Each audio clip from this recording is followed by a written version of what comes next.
Sige, ikon mo ding. Yun sa kaya tulad ng itik ko.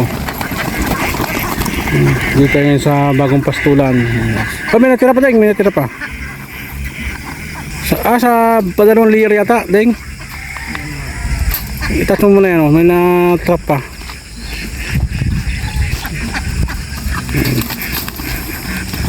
Yung sakaya natin lods ng itik ko. Ayan sila. Nataboy natin lods sa pastulan. Yung lods yung pastulan namin, oh, medyo malapad-lapad ito. Pastulan natin. Dahil na tayo sa itik. Tubig dito kanti.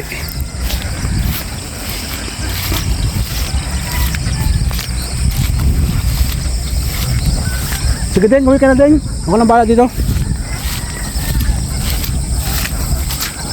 Hanginahan pa sila, oh.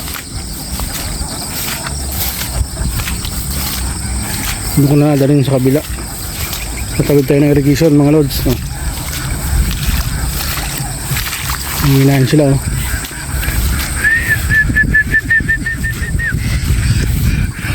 Hindi malakas yung agos dun, eh.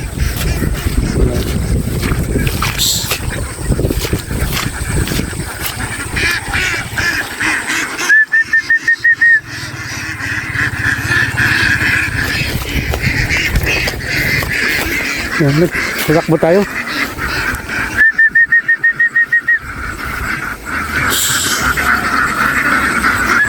Malakas yung agos.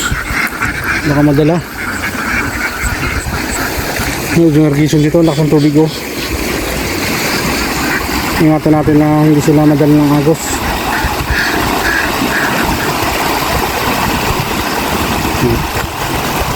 Sarap sila, oh.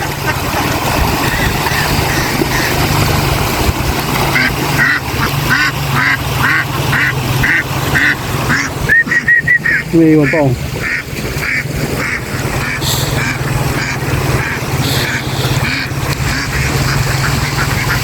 Harapan sila sa tubig, ang lakas. Nagiliguan na.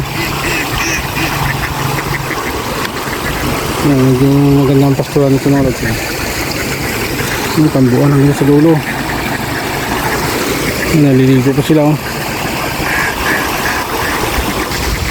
May naiwan pa. Oh, hindi mo kasama mo, naiwan na kayo.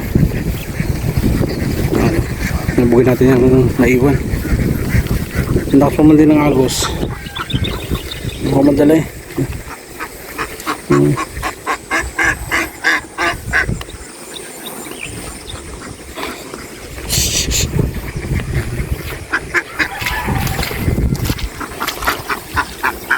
Makatawid kaya, lakas ng agos.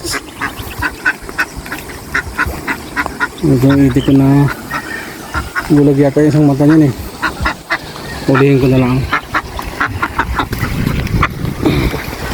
Pati so ulihin ko na, itatawid ko na lang sa kuwan. Hindi kakayanin sa irrigation na doon, lakas. Baka madala, eh. Sayang naman.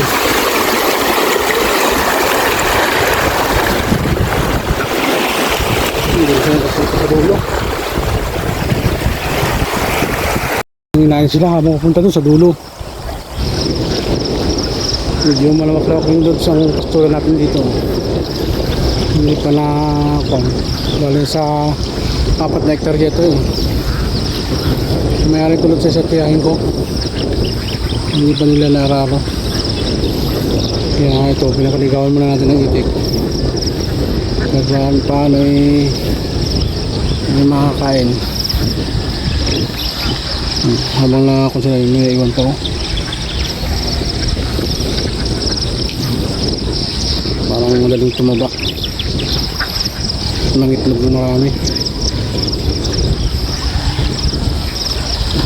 Sabi natin yung gandahan hanggang sa dulo. Yun. Habang naglalakad, yung hinahin sila. Ganda ng patubig dito ulit, oh. Ganito kalakas ko ang irrigation sa amin, oh. Kaya sa tubig ko ng problema yung mga magsasaka sa lugar namin kasi magandang patubig.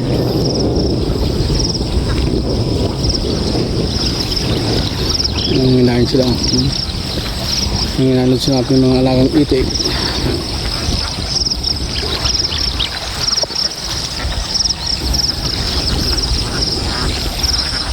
Ang dami ng gawa ko, no?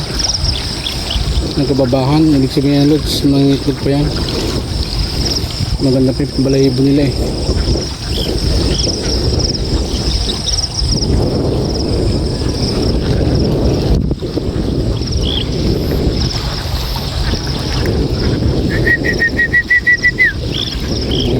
Mga kain sa palayan, hindi parang yung supang eh.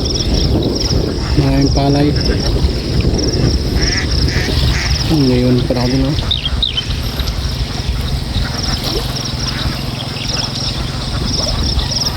Mapunta naman sila doon sa dulo. Ito na yung hinanap sila.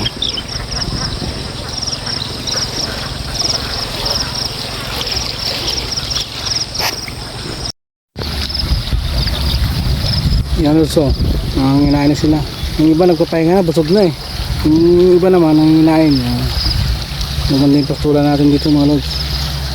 May mga palay na supang.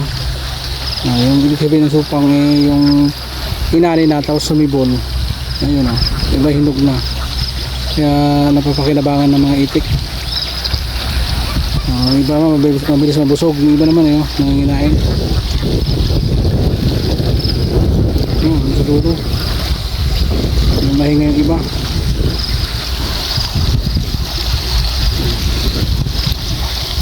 So ganito lagi lods ang pastulan. Sigurado maganda pa itlog nito. Kain ng ayos.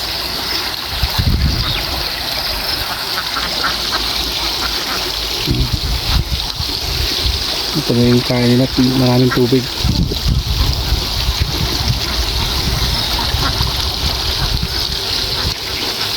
Sabi ng mayari baka sa isang araw pa dito araruhin eh. Kasi busy pa. Malaking bagay tulad sa akin kahit pa paano may mapastulan yung itik.